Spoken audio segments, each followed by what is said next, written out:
Ssaabakunzi wa NRM Rosemary Seninde akubye bannakampala akama ku nsonga za ssente ez'emiruka oba parish model n'ategeeza nga bwe waliwo enteekateeka ey'enjawulo eri bannakampala.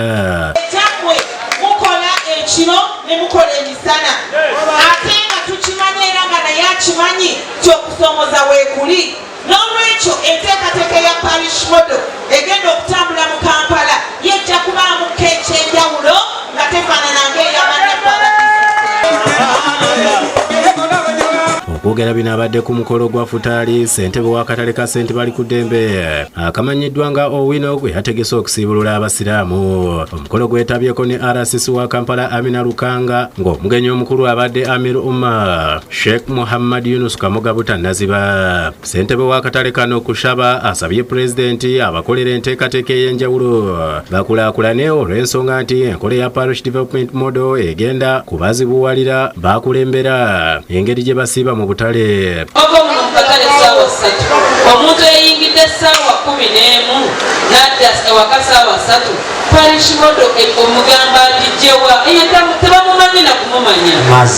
RCC Lukanga awabudde bannakampala nti singa baba bakweyagalira mu mirembe gavumenti eriko gye yaleeta balina okukuuma eddembe nga bo. Twetaaga eggwanga erina emirembe abakozi abakolera mu mirembe n'akatono k'ofunye okali ne kakutebenkera mu mutima gwo. Ye Sheikh Muhammad Yunus Kamoga ayozaayozezza abasiraamu olw'okumalako ekisiibo.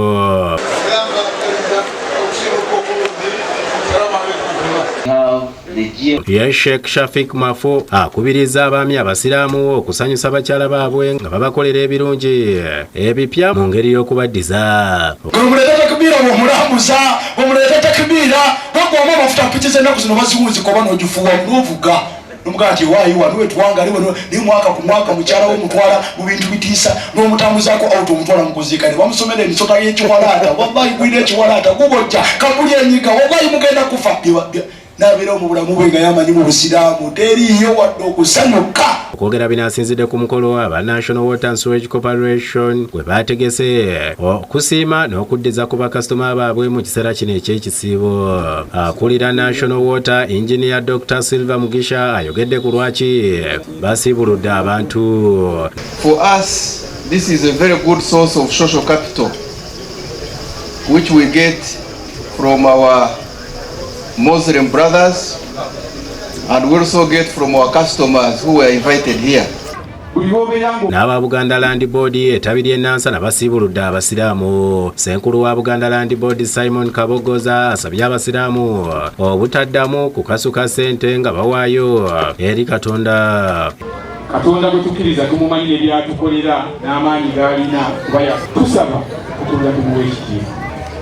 Weetende mu bigere lwaba waggwa yokugamba nti Muganda Bashiru nina olukumi olukandukwo naye nenda okasukira bwekyo okitwala mu mutima ki. Era onaategeezezza nga aba Buganda Land Board bwe bali abeetegefu okuwaayo ettaka okuzimbako omuzikiti. Tetuli beeteefuteefu okukola ku mpapula z'omuzikiti.